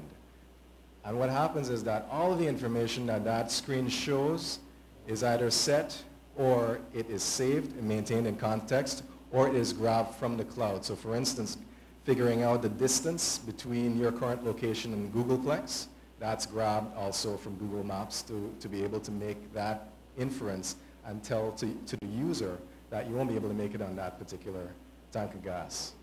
So the information itself is pulled from the cloud. It's also saved within context. And on Clink's platform itself, it saves all of the utterances that the user has made, and that's their version of the data so that they can improve their experiences if, let's say, a directive isn't carried out properly. Lastly, in terms of security, Clink has not skimped on that particular aspect. Their first execution was in the financial sector. Security was obviously at the forefront of their design process. And their particular model ensures that there are all of the checks in terms of having a solid, secure experience so that there isn't any compromise in terms of your own identity and your personal information. And to find out more information about this, just go to clink.com. You have everything there on their website as well. Oh, you have one. Okay, go ahead. Are the types of competencies important to the VPA? You guys want to? Are the types of Okay, so I'll take this one. Yes. Because you see, when you're developing a competency, first you must understand the problem, the scope that you're looking to solve. What problem is it that you're trying to accomplish exactly? And once you would have identified that, then you basically go through the different types of structures, such as like the three of them that we showed, which is the informational, conformational, and explorational. Once you would have done that design process, that's where you get into defining which one will best suit that, that nature. So the answer is yes.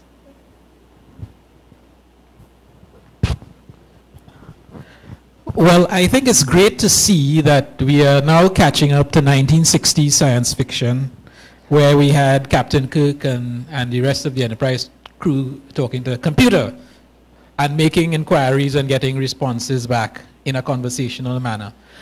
Maybe in another few years we'll be into Star Trek The Next Generation, where we'll actually have the computer walking around and interfacing with us in our daily lives and work. So let's give our thanks to our speakers, Mr. Leslie Lee Fook from INCUS, Mr. Theo Boomsma from IT Core, and the version 75 solutions team. So I think we've seen some of the state-of-the-art and some of the emerging technologies that would take us forward and hopefully make our lives easier and more functional and effective going forward. We're going to leave it there. We're going to go for lunch now, a little bit late. We'll resume at 1:30, and we'll be getting into animation and augmented reality in the coconut industry, and we'll also be seeing something about drone technology. So thank you very much. So please be back for 12:30. 1:30, sorry, for 1:30. Very good.